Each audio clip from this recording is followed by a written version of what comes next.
So today I'm going to do a kind of a different video because I'm gonna go through the lyrics of the song of Billy Joel's song "We Didn't Start the Fire," and I'm just gonna explain the historical events that he mentions because he mentions an awful lot. It took me ages to actually make the list. So yeah, let's get started.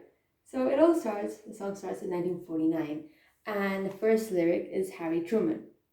1949, Harry Truman was inaugurated as President of the United States. And this is kind of unpopular, but hey, what can you do? It's democracy. Then he mentions Doris Day.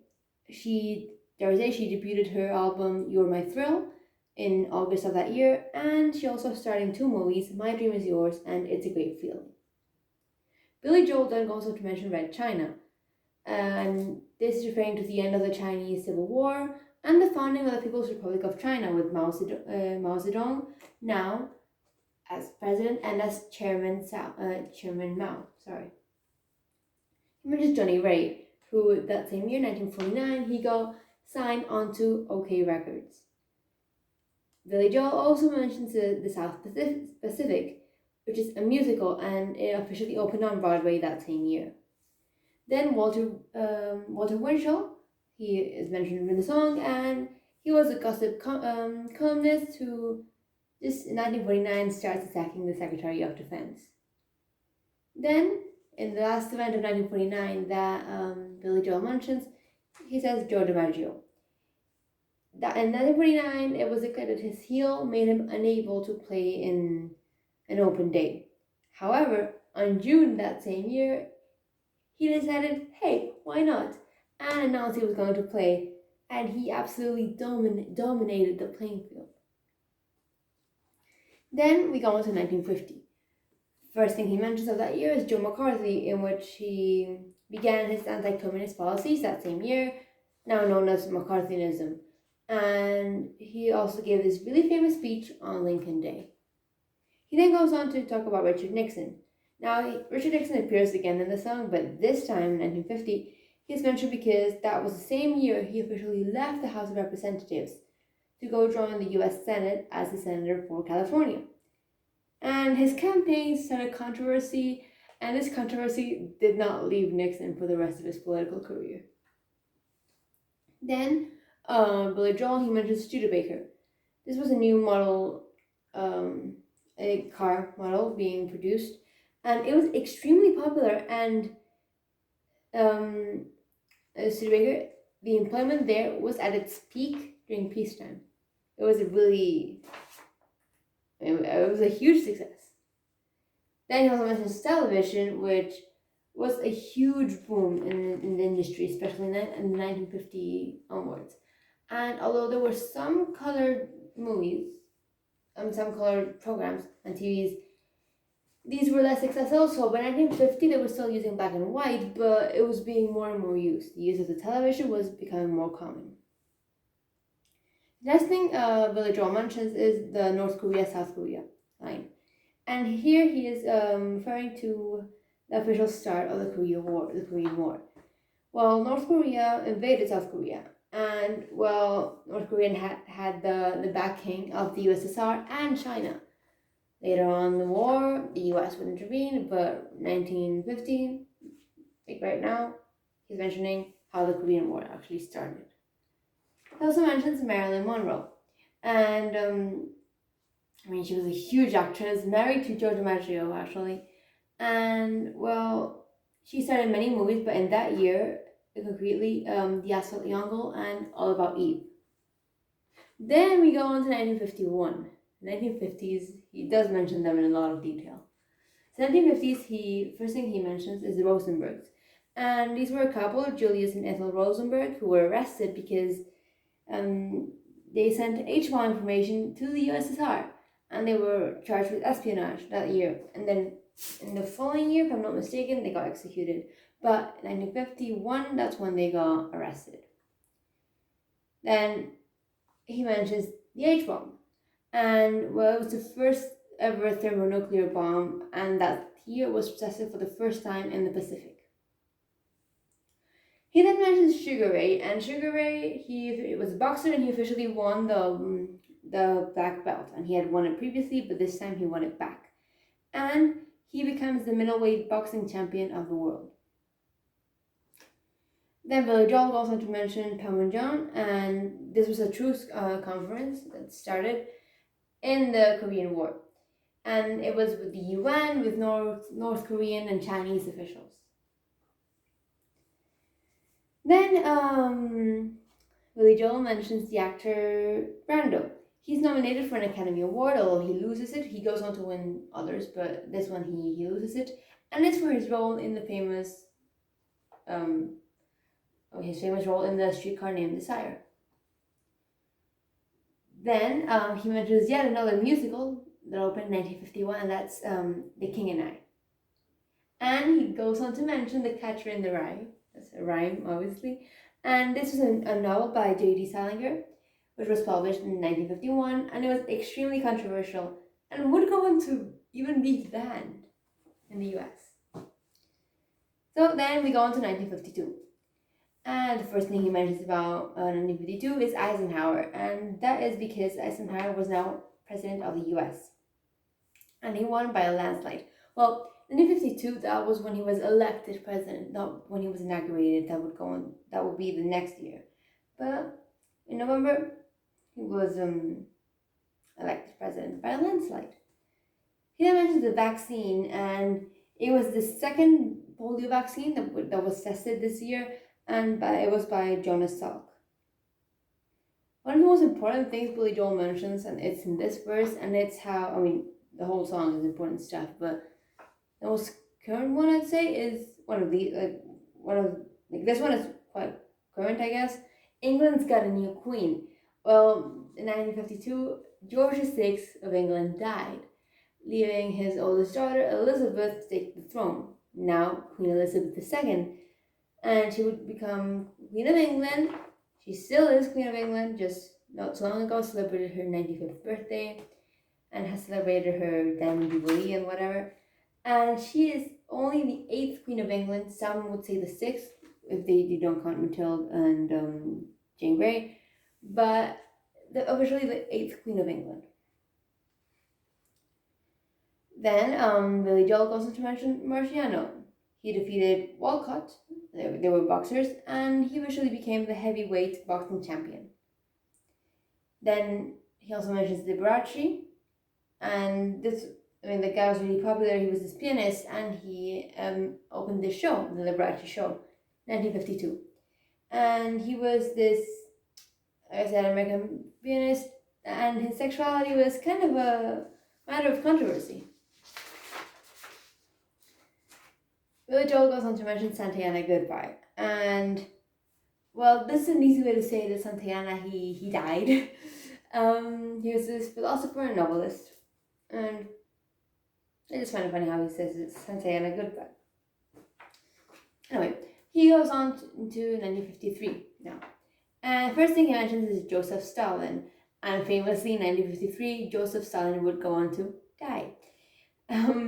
He was the Soviet premier, and well, this kind of caused tensions for a bit in the Cold War. They would resume really quickly, but it kind of put a stop. And even I've seen pictures of shops saying special menu to celebrate Stalin's death or whatever in the US. Then mentions Malenkov, and Malenkov is kind of linked to the Stalin thing because he becomes the next premier of the USSR after Stalin's death because he was Stalin's right-hand man. However, he was extremely unpopular and would be ousted from power not too long after this. Then, that same year, 1953, Nasser came into wordplay. Nasser, he was the leader of the Egyptian delegation, and he tried to negotiate the British leaving the Suez Canal. Don't forget about Nasser, he comes into play in a bit.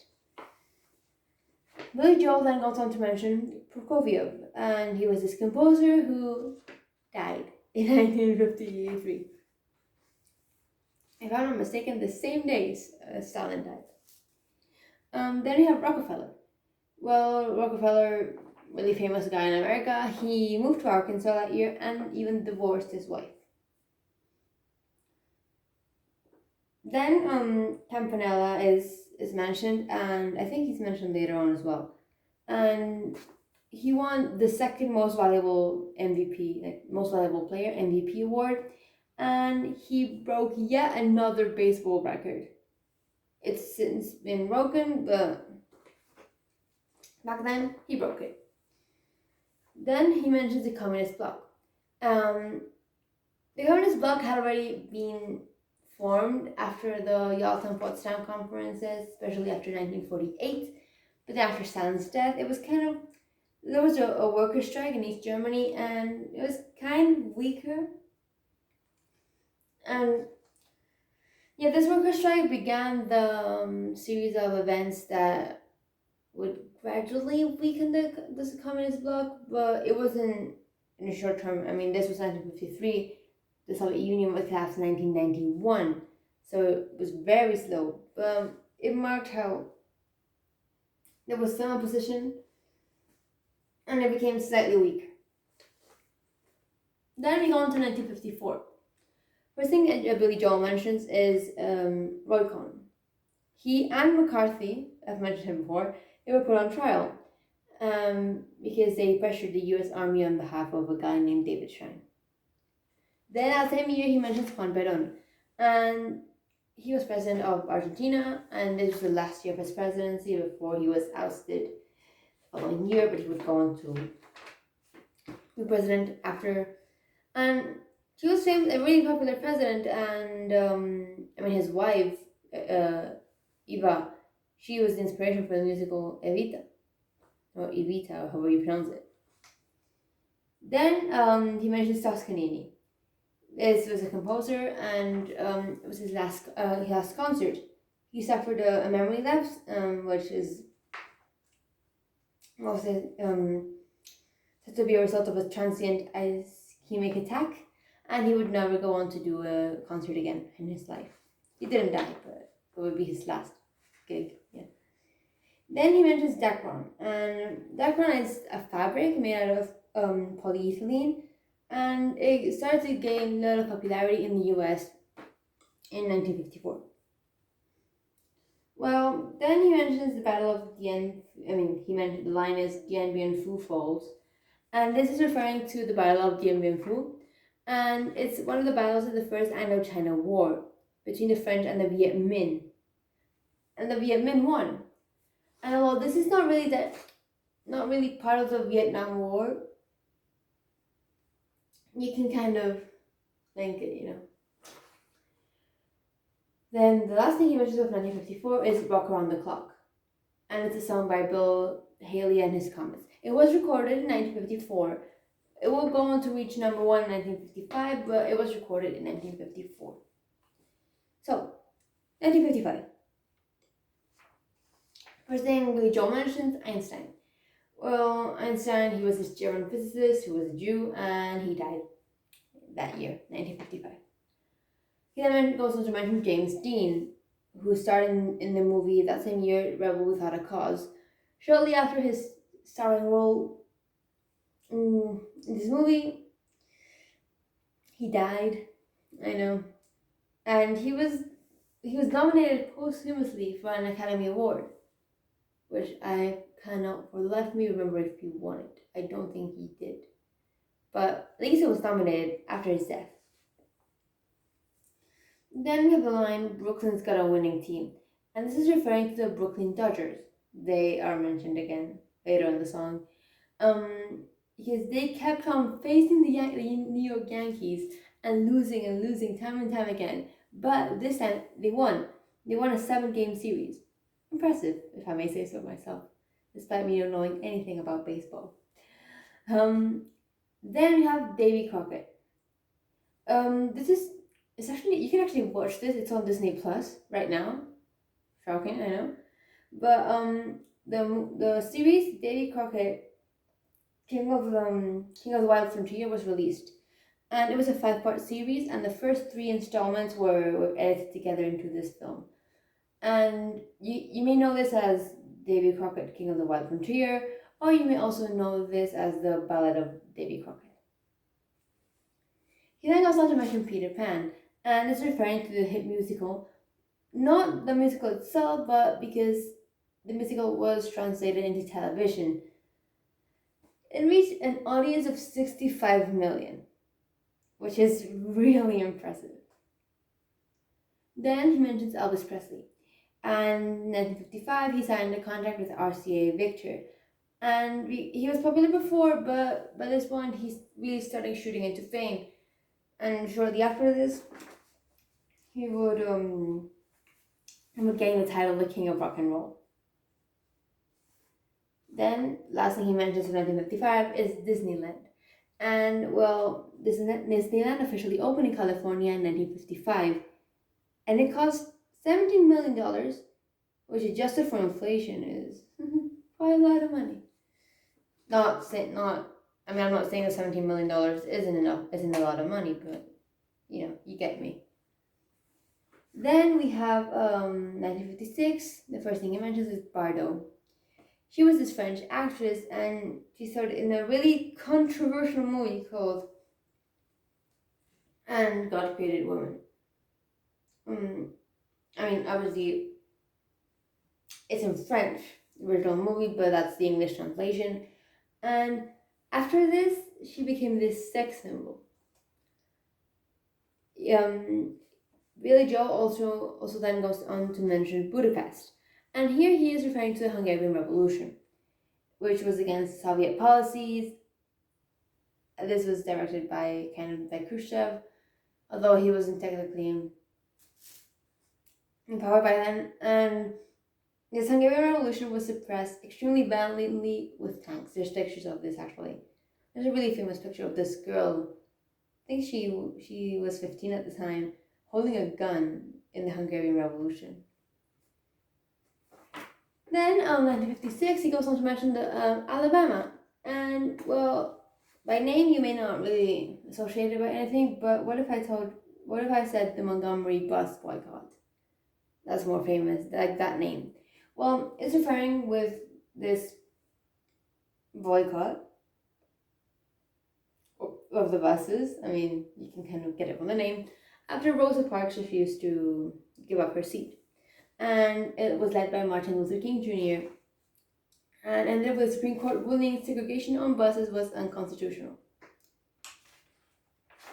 Then Billy Joel goes on to mention Khrushchev. In 1956, he gave his famous speech denouncing Stalinization and denounced his cult of personality that had been built around Stalin.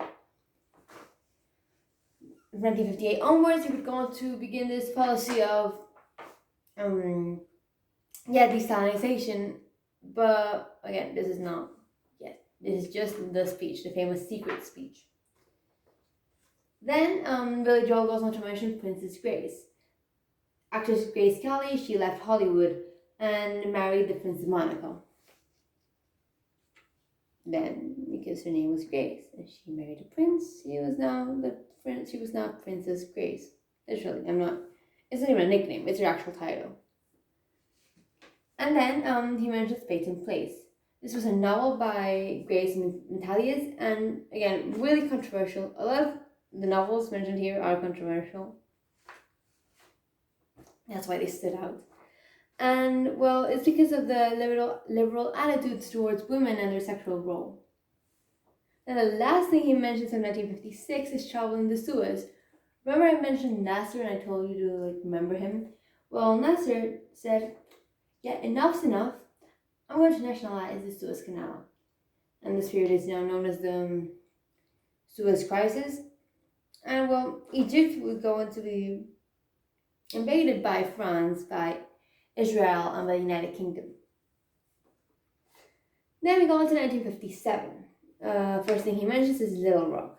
This is referring to 9 young black students wanted to attend this segregated school.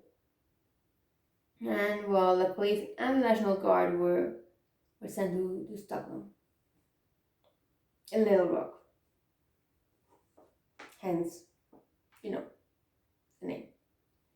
Well, then he mentions Pasternak. He was this writer in the USSR, and he finished writing this novel called Dr. Zhivago. However, it was banned in the USSR because It was between the 1905 Revolution and World War II, and some of the topics Pasternak talked about did not really sit well with Khrushchev. So he managed to sneak it out and publish it officially in Italy. Then we have Mickey Mantle, and he won the second MVP award of his baseball career, very much like Campanella before. Then Billy Joel mentions Kerouac, who published the novel On the Road, and hey, it's a novel, it's controversial. Kerouac himself was controversial because of his style of writing, but I mean, yeah, that's all I have to say about that. Then he mentions Sputnik. Well, Sputnik, to no one's surprise, everyone knows what Sputnik is. It's the first man-made object in space, the first artificial satellite. And it officially started the space race. Well, technically, the space race, the Soviets won it because the space race is the race to space, and the Soviets were the first ones who did it. Then the US said, no, we're going to the moon, and that's where the US won. But the race to reach space, that rhymes, that was won by the Soviets. Then Billy Joel goes on to mention Zhou Enlai. He was now foreign minister and president of the People's Republic of China after Chairman Mao. Billy Joel goes on to mention The Bridge on the River Kwai, and this was this British-American movie about World War II, based on a French novel. So, The Ally. In 1958, you have Lebanon. President Eisenhower, he gave the go-ahead to Operation Blue Bats, which was a way to ease political and religious tensions in Lebanon. And this is kind of now known as the Eisenhower Doctrine. Then you have Charles de Gaulle and the May Crisis of 1958. Well, the French military was forced to control Algeria, and Charles de Gaulle that same year was elected Prime Minister of France. He had come out of retirement and formed the Fifth Republic, which is the same republic that's present in France today. It's part of the republic Charles de Gaulle formed. Charles de Gaulle was honored with an airport. So yeah. Then we have the California baseball. Now, I mentioned the Brooklyn Dodgers. Well, they now became the Los Angeles Dodgers. They moved to Los Angeles. And then the New York Giants now became the San Francisco Giants. I'm sorry. And they played against each other. However, Campanella, mentioned him before, he didn't play. Then we have Starkweather homicide. The guy was, a psycho. He killed just over a week, 8 days, he killed 10 people. And all this, he did it on a trip with his girlfriend at the time, a 14-year-old. Psycho. Then he goes on to mention children of thalidomide. Now, thalidomide was this drug that was supposed to stop symptoms of morning sickness. However, this was administered in 1958. But the children of the mothers who took these drugs were born in 1959. No, sorry. Wait, yeah. Now, the drug was given in 1957. The children were born in 1958. And, 7,000 children were born with their bodies not right. The limbs just did not grow properly because the drug had done something. And only 40% of these 7,000 children survived. Then Billy Joel goes on to 1959, and he mentions Buddy Holly. This was this American singer, really young, 23 years old, really young. and he died in a plane crash in Iowa in 1959. And he died alongside Richie Valens and The Big Blooper. He then goes on to mention Benner. It's this American drama starring Charlton Heston, which was a remake of a 1925 movie, which was itself a movie adaptation of an 1880 novel. Now, this movie is 3 hours and 40 minutes long, and I've seen it, and it's extremely boring. It's horrible. I do not recommend it. It's a classic, but it sucks. Then he mentioned Space Monkey. Well, Abel and Miss Baker came back down to Earth, and this was the first time a monkey had been able to go into space and then come back. It wasn't the first monkey that was sent into space, but it was the first one that came back alive. Kind of an important aspect, you know. Then he mentions the mafia. Well, mafia, the FBI started to focus more on organized crime, and they said to Vito Genovese being arrested, leaving Carlo Gambino as the top dog of American mafia. And because the FBI was giving this so much more publicity to organized crime and to the mafia, the popularity of mafia increased so much. The public loved it. Then he mentions hula hoops. These were produced by Wham-O and they were patented in 1959. Became extremely popular. I mean, I have one in my garage right now. Now they're made of plastic, but in 1959, when it was patented for the first time, they were made out of natural materials. Then we have Castro. Well, Castro, he was sworn in as Prime Minister of Cuba after the Cuban Revolution. And well, in the Cuban Revolution, he forced out Batista. And yeah. And then we have the final line of 1959, Edsel is a no-go. Now, this is referring to this car made by Ford, named Edsel, which was full of problems, and Ford company lost, well, a lot of money. Millions, like literally millions. And then we go to 1960. And well, here he starts being a bit more fast-paced. He mentions the U-2, not the band, the plane. Gary Powers was shot down over Soviet airspace. And well, that was a summit between the president of the US at the time and Khrushchev, and the tensions were quite high. And it just made things in the Cold War worse. The conditions were not helped by this. He mentions then Syngman Rhee. He was this guy who was re-elected as president of South Korea.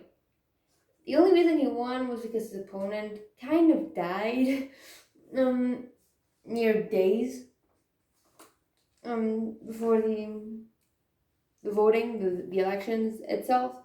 And well, he was elected. However, he was really, really, really unpopular and resigned just 1 month after being elected. He then moved to Hawaii, where he spent the rest of his days.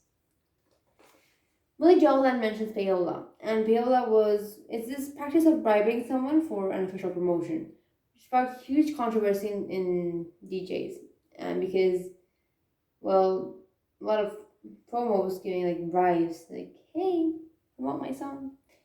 And there were many trials involving DJs, producers, artists. And now, because of this,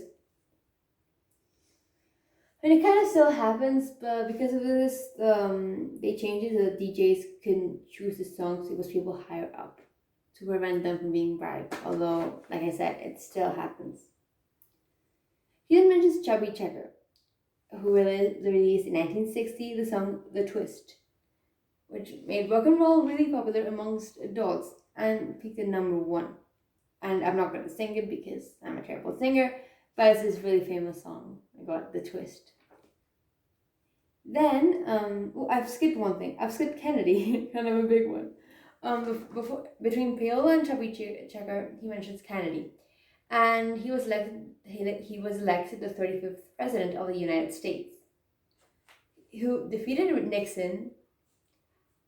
But, I mean, the electoral vote was kind of better for Kennedy, but well,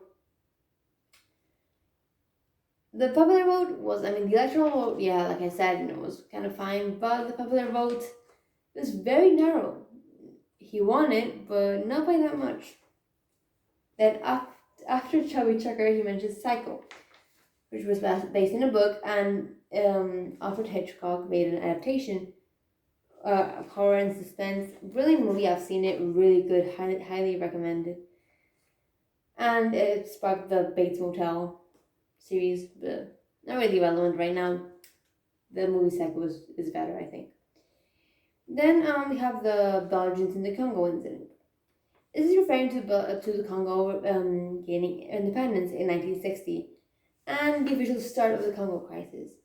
Now, this involved the UN, the US, the USSR, and, well, Belgium, obviously. They were brutal. There's even memes about this. Like Belgium in Europe being all nice and sweet, Belgians in the Congo being all aggressive. And then he goes on to mention 1961. Like that. And now we finished 1960, we go on to 1961. Well, first thing he mentions is Hemingway. He was this really famous American author who committed suicide in 1961. A lot of the names he mentions is people dying. He mentions Eichmann. Sorry. He was this really prominent Nazi who was captured by the Mossad in Israel, in Argentina, and then taken to Israel to stand trial. He would go on to be executed the following year. He had mentioned Stranger in a Strange Land. A book by Heinlein has themes of sexual liberation, became a bestseller, and hey, like I said, literally every book he mentions is extremely controversial, and this is no exception. He mentions Dylan, obviously referring to Bob Dylan, this American singer-songwriter who was in 1961 officially signed to Columbia Records. And the New York Times did a review on this on his show, launching him to more popularity. And I think it was in 2016, 2017, he was awarded the Nobel Prize for Literature. Just kind of like, what? But anyway. Then he mentions two really important events. He mentions Berlin, and this is referring to how Berlin was now officially divided between East Berlin and West Berlin by the Berlin Wall, which was a way to prevent people from East Berlin, controlled by the Soviets, from going into West Berlin, controlled by the US, France, and Britain. Then we have one of the most humiliating moments of not only the Kennedy administration, but also US history, the Bay of Pigs invasion, 1961. Well, US trained Cuban exiles to go into Cuba and try and overthrow Castro. But as we all know, kind of a failure. Kind of a big one too. Then it goes into 1962 with the movie Lawrence of Arabia. This was a British-American drama, and it was based on this British officer during the First World War, during the Second World War, although I may be wrong about that. And it became an instant success and classic, and I have to admit I have not seen it, although I do want to watch it. Then he mentions the British Beatlemania. Well, I don't think I need to explain who the Beatles were, because, come on, it's the Beatles. But it was this British rock band who had a huge amount of success in Britain and in the world, but especially they started in Britain. And well, after they added Ringo Starr and they got Brian Epstein to be their manager, they were extremely popular, even more. Then he mentions the Ole Miss. It was this riot, and James Meredith, he became the first black student to enroll at the University of Mississippi. Now, racists obviously did not like this black student joining the university, which was segregated, like I said, and, well, they rioted. Simple as that. Then we have John Glenn. He was the first American to orbit space, and he did it, I think it was a year after Yuri Gagarin did. And it was this major event in the space race. Of course, they were the second able to do it because the Soviets had done it first, but hey, we don't mention that because Billy Joel is American. Then Billy Joel goes on to mention the Liston beats Patterson incident, and it's when this heavyweight boxing match between Sonny Liston and Floyd Patterson. Now, Liston apparently had mafia ties, and he was this man, of color. And even the NAACP asked Patterson to back out of the fight because they didn't want black stereotypes being propagated. Then we go to 1963, kind of a busy year, this one. Then we have Pope Paul, who was like Pope and visited JFK, the only Catholic president. Then we have Malcolm X, who gave many speeches against separatism and would, after Kennedy's death that same year, he would speak out against the assassination. Then the song mentions the line British politician sex, and this is regarding the Profumo affair. He was the Secretary of State who had been respected, he had a family. However, he had lied to Parliament about this affair with Christine Keeler, who then turned out to be a Soviet spy. So yeah, things were not great there, and he was forced to resign. Then we have the main event of the 1963 verse, which is the last line before he says, "What else do I have to say?" And he's referring to, what I'm referring to is JFK blown away. Obviously, Billy Joel is saying Kennedy assassination. Well, he was assassinated in Dallas, Texas by Lee Harvey Oswald, although there's this conspiracy theory behind it. I'm not going to comment on that. And well, he was riding in his open car in a motorcade, and his head went, it was blown away. What else do I have to say? Literally. Then 1965, then here the timeline starts becoming a bit messy. He starts skipping years, like he doesn't mention anything from 1964. By 1965, he mentions birth control. And it was officially the end of the baby boomer era, and contraceptives were now approved and widely accepted in America. Then in that same year, 1965, Ho Chi Minh, and the line Ho Chi Minh is mentioned in the song, and it's because he was by this time the president and prime minister of North Vietnam. And he was really famous because he had opened the Ho Chi Minh Trail, which went through Cambodia and Laos. And also that same year marked the beginning of Operation Rolling Thunder of the Vietnam War. Then we have 1968, the line Richard Nixon back again, because the guy has been mentioned I think twice prior to this. And he ran for president yet again, and this time he won and became the 37th president. Don't forget Richard Nixon, I mentioned him again in a second. Then 1969, he mentions two things. First of all, moonshot. This is not a code name or anything, it's just referring to the man being on the moon. The Apollo 11 missions on the 20th of July 1969, which is my birthday. Not the year, but the date, 20th of July. It was the Apollo 11 space mission with Neil Armstrong, Buzz Aldrin, and Michael Collins, who not so long ago passed away. And it was the first spacewalk, the first man, the first man on the moon, the footprint and everything. And while Neil Armstrong said his famous line, "One small step for man, one giant leap for mankind." And yeah. And then he mentions Woodstock, the second event of 1969, which was a music festival which went for 3 days, including Jimi Hendrix as one of the artists. And over 500,000 people. Not too bad. And then 1972, the famous Watergate scandal. You guessed it, my boy Richard Nixon, he's back again. Well, there was a break-in at the Washington the Watergate office in Washington D.C. And well, the offices of political opponents, so the Democratic Party were bugged. And well, Nixon's administration, even after this was uncovered, well, they tried to cover it up, and they hired the FBI, the CIA, and the IRS to harass activist groups. 43 people were put in jail as a result, and Nixon was forced to resign the presidency effective immediately at noon tomorrow. No.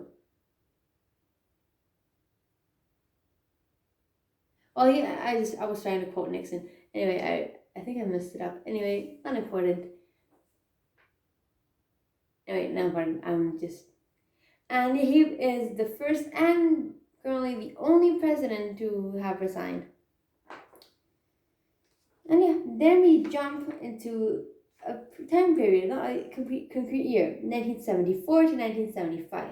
And is this the line punk rock, which starts with the formation of the Ramones in New York.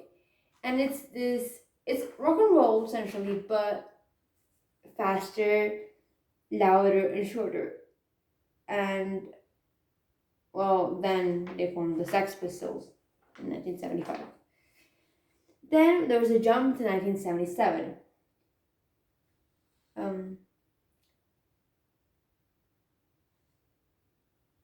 Begin. I'm trying to play the song in my head to remember how he pronounced it. But Begin, he becomes the first prime minister of Israel, which Israel right now is being on the news, kind of controversial, but there's more on that just in a second. 1976, Reagan is mentioned. Now, he was this actor and really famous in the 1950s, and he ran for president against to try to defeat Gerald Ford against Jimmy Carter. Now, Jimmy Carter won the election. Ronald Reagan would go on to be elected president later on, but not right now. Then he mentions Palestine and the famous Land Day incident. And it was protecting them against Israel, really relevant right now. And well, citizens clashed with the police, leaving 6 Arabs dead and 100 wounded. Then he mentions another event in 1976, which, by the way, it goes 1977 with Begin and then 1976 with Reagan. It jumps. It switches. But hey. He mentions terror on the airline, referring to Air France Flight 139, in which 4 men hijacked the plane, and after the hostages were removed, not removed, but the hostages were separated into Israeli people and non-Israeli people. There's this there's this misconception going around that it was like the Jews being separated, but it was just Israelis versus non-Israelis. He then mentions 1979, the Ayatollahs in Iran. This is because the Iranian Revolution happened in 1979, and it saw the Shah being overthrown. Religious leaders, part of the Ayatollah, were attempting to enforce Islamic laws, and the hostages were taken at the U.S. Embassy. He then mentions the Russians in Afghanistan in 1979, and he is of course referring to the Soviet Union entering the Afghanistan conflict. They wanted to protect communist interests and ideas, yeah. And the rebels were actually supported by the U.S. U.S. versus USSR. Who even is surprised by this point? Then we mentioned 1983. Billy Joel mentions The Wheel of Fortune, as because the show was created in this year and it reached massive amounts of popularity. Like huge. It's still on the air to this day. And he may also mention Sally Ride, who was the first American woman in space. Then we go on to a period of time, which is from 1984 to 1991, and that is the heavy metal suicide line. This is referring to 2 suicides. The first one in 1984, John McCollum. He killed himself while listening to heavy metal. Ozzy Osbourne. He shot himself and had a history of depression. However, his parents blamed it on Ozzy Osbourne because one of the lyrics is kind of advocating suicide. But Ozzy Osbourne wasn't found guilty or anything. He wasn't blamed. Then in 1985, another suicide happened, and well, two young boys, 23 and 18 respectively, James Vance and Raymond Belknap, they shot themselves while intoxicated. Just gonna leave it at that. They were listening to Judas Priest. Vance survived. Raymond Belknap, he didn't. He got killed immediately. Vance didn't, but he then passed away after complications in 1988. Then he mentions in the 1970s and 1980s the foreign debts, and is referring to how trade deficits had weakened the US economy because, well, the worldwide balance of foreign goods was not really in the US's favor. He then mentions in the 1980s the homeless vets. Well, Vietnam veterans, when they came home after the war, they found they had no jobs, no place to stay, and many fell to addiction and starvation. Then 1983, so I mean it's going all over the place now. The last verse is really messy. He mentions AIDS, and this is what happens after you get HIV. And in 1983, there was a major outbreak in sub-Saharan Africa, causing many millions to die. One of the most notable figures to die from AIDS is Freddie Mercury, but he obviously died in 1991, not yet. And then comes 1984. He mentions two things here: crack and Bernie Goes. Crack, it started to show up in America, New York, Los Angeles, and Miami, and it was a more addictive form of cocaine. And well, I think it's still present today. There's still crack going around the streets. And then you have Bernie Goetz. He was mugged by 4 African Americans. However, he fired this unregistered gun 5 times, sparking a debate on racism and then gun control. And the press even named him the subway vigilante. Then Billy Joel goes on to talk about 1988, hypodermics on the shore. He's referring to the syringe tide, in which a bunch of medical waste showed up in New Jersey. Now, after this point, well, people thought, hey, out of sight, out of mind, I'm just going to dump my medical waste or my waste in general to the ocean. Nothing's going to happen. But of course, a ton of syringes showed up on New Jersey, making the place just that much more delightful because, it's lovely New Jersey, right? And then he mentions the last thing, 1989. He mentions 2 things in this year. China's under martial law. Now this is after the students took the Tiananmen Square in Beijing, and well, the Communist Party declared martial law to try and put down any revolts, I guess. And then the last thing he mentions in the song is Rock and Roller Cola Wars.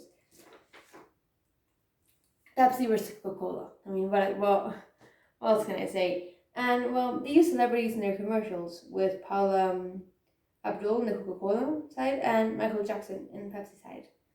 And that is Billy Joel's We Didn't Start the Fire. The video is 48 minutes long. The song is really interesting. The song itself is good, but I love the history behind it. And yeah, it took me an awful lot to get the notes, and I hope you liked watching it. What I like doing is now putting it on a PowerPoint presentation and just having it at the same time as the song is going. Just kind of cool. So yeah, that's pretty much it. That is Billy Joel's We Didn't Start the Fire. So I hope you liked it, and yeah, thank you for watching. Bye.